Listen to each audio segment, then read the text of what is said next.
여기서는 여러분들이 이번 차시에서 배울 오퍼레이터, 즉 연산자, 영어로는 오퍼레이터고요. 우리나라 말로는 연산자입니다. 그래서 연산자의 종류들을 쭉 보여주고 있는데요. 뭐 플러스 기호, 마이너스 기호, 뭐 곱하기, 나누기, 그 다음에 여러분들이 저번 차시에 사용했던 사이즈 오브 등등 이런 것들을 연산자라고 합니다. 여러분들이 대충 뭐 고등학교 때 수학을 배웠고 했기 때문에 연산자가 무엇인지에 대해서는, 즉 어떤 숫자를 입력으로 받아서 어떤 계산을 처리하는 그런 역할을 하는 것이 오퍼레이터다라는 것은 개략적인 개념은 가지고 있을 것입니다. 그래서 여기서 보여주는 것은 C에서 제공하는 연산자들이 굉장히 많은데, 그런 연산자들의 종류를 나눠보면 크게 이제 이렇게 세 가지로 나눌 수 있는데요. 이렇게 나누는 기준은 뭐냐면은 이 연산자가 연산을 하기 위해서는 몇 개의 P연산자, 그러한 P연산자를 영어로는 오퍼런드라고 합니다. 그래서 여러분들이 알아둬야 할 것은 첫 번째, 오퍼레이터와 오퍼런드의 차이에 대해서 알아둬야 합니다.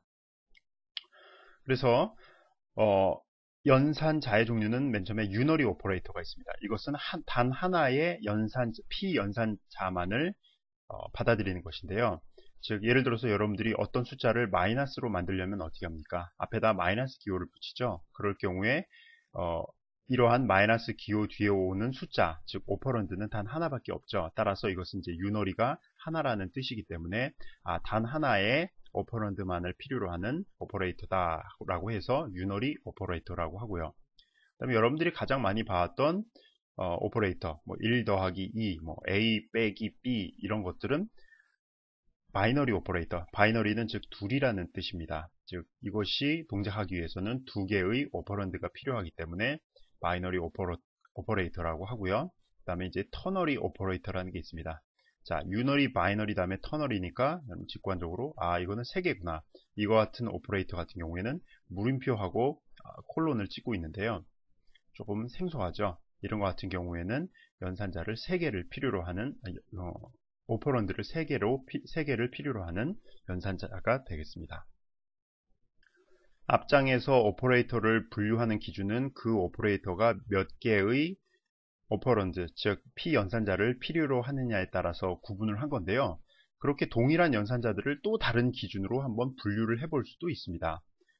즉 오퍼레이터가 하는 기능에 따른 분류인데요. 예를 들어서 어리스메틱 오퍼레이터, 즉 계산을 하는데 사용되는 오퍼레이터다. 그래서 우리가 아까 배웠던, 예를 들어서 잠깐 앞장으로 돌아가 볼까요?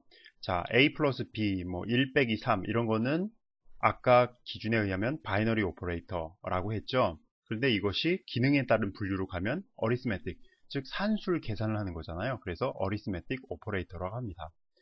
그리고 뭐 인크리멘트 오퍼레이터 해서 이렇게 종류들이 쭉 많은데요. 지금부터 설명할 것은 바로 이 기준에 따라서 오퍼레이터를 하나하나 소개해 나가도록 하겠습니다. 그러면서 동시에 여러분들이 이런 오퍼레이터를 보면서 이 오퍼레이터는 오퍼런드, 즉 P연산자가 몇 개 필요하니까 이거는 뭐 유널이다, 바이너리다, 터널이다 이런 것을 쉽게 알 수가 있을 겁니다. 뭐 종류가 많다고 여러분들 겁먹을 필요는 없고요. 하나하나 해 나가다 보면 쉽게 이해할 수가 있을 겁니다. 그리고 여러분들이 고등학교 정규 과정을 마쳤기 때문에 수학에 대한 어느 정도 지식이 있어서 아주 쉽게 알 수가 있습니다. 다만 이런 이제 여러분들이 배웠던 것을 수학으로 해놨던 것을 시언어로 다시 이걸 어떻게 표현하는지 그것을 이제 배운다는 생각으로 한다면은 뭐 하나도 어려울 게 없습니다. 자, 이제 공부할 준비가 됐습니까? 그럼 가장 먼저 어리스메틱 오퍼레이터, 즉 산술 연산자에 대해서 배워봅시다. 자, 플러스, 마이너스, 곱하기 이런 거는 굉장히 많이 접해봤죠? 그 외에도 C에서는 슬래시 기호를 사용하면 divide by, 즉 나누기입니다. 자, 나누기 기호를 이렇게 사용하고요. 그 다음에 이거 같은 경우에는 모듈로, 즉 나눈 나머지라고 하는 그런 연산자가 있습니다. 그래서 우리 실습에서는 이 두 개 연산자에 대해서 한번 학습해 보도록 하겠습니다.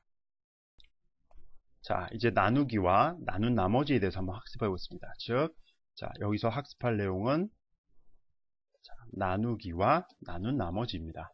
그래서 맨 처음 하기 위해서는 베리어블을 선언해야겠죠. 인티저 a, b, c를 선언하겠습니다. 그리고서 a에다가는 10을 집어넣고 b에다가는 5를 집어넣고 자, c에다가는 나누기 결과를 넣겠습니다. 그래서 a 나누기 b가 되겠습니다. 그래서 한번 출력을 해볼까요? print f에서 %d 나누기 %d는 %d다. 줄바꿈 해주고요. 그 다음에 a를 b로 나눈 것은 몫은 바로 c가 되겠다라고 출력을 해주면 되겠습니다. 한번 실행해 보겠습니다. 실행하면 10 나누기 5는 2다 라고 제대로 출력되는 것을 볼 수가 있습니다. 이제는 나눈 나머지, 즉 모듈로 연산에 대해서 한번 해보겠습니다.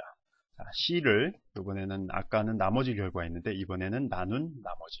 이건 무슨 뜻이냐면은 자, A 같은 건 10이 들어있고 B는 5니까 10을 5로 나누면 나눈 나머지가 얼마냐면은 나누어 떨어지기 때문에 나눈 나머지는 0이죠. 우리가 이 기호를 퍼센트 기호를 모듈로라고 있는데요. 모듈로 한 결과는 나누어 떨어지기 때문에 0이 될 것입니다. 한번 출력을 해볼게요. 그럼 printf에서 아까와 동일같이 이것을 나눈 나머지는 A, B, C다 라고 되어 있는데요. 여기서 하나 주의할 것은 우리가 화면상에 이러한 퍼센트 기호를 찍기를 원하는 거죠.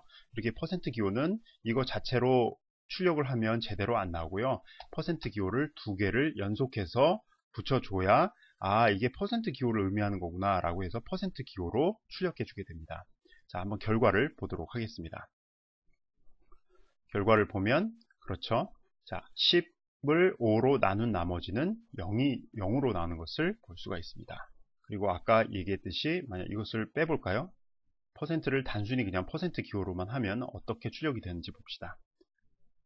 실행을 해보면 이번에는 아까와는 다르게 뭔가 잘못된 식으로 출력되는 것을 볼 수 있죠. 따라서 여러분들은 항상 여기다가 퍼센트 기호를 찍기 위해서는 두 개를 연달아 사용해 줘야 할 것입니다. 자, 우리가 나누기와 모듈로를 배우고 있는데요. 0으로 나눈 값은 어떻게 될까요? 자, 어떤 수를 0으로 나누는 것은 잘못된 연산이라고 여러분들이 배웠죠. 그래서 C에서도 마찬가지입니다. 우리가 나누는 값을 0으로 한번 해봅시다. 그러면 어떤 일이 발생하는지 한번 보겠습니다. 실행을 하면 화면에 아무것도 발생 안하고 무엇의 작동이 중지되었습니다. 즉 무엇인가 잘못된 연산을 했기 때문에 이 프로그램이 중지됐다고 이렇게 나오는 것입니다.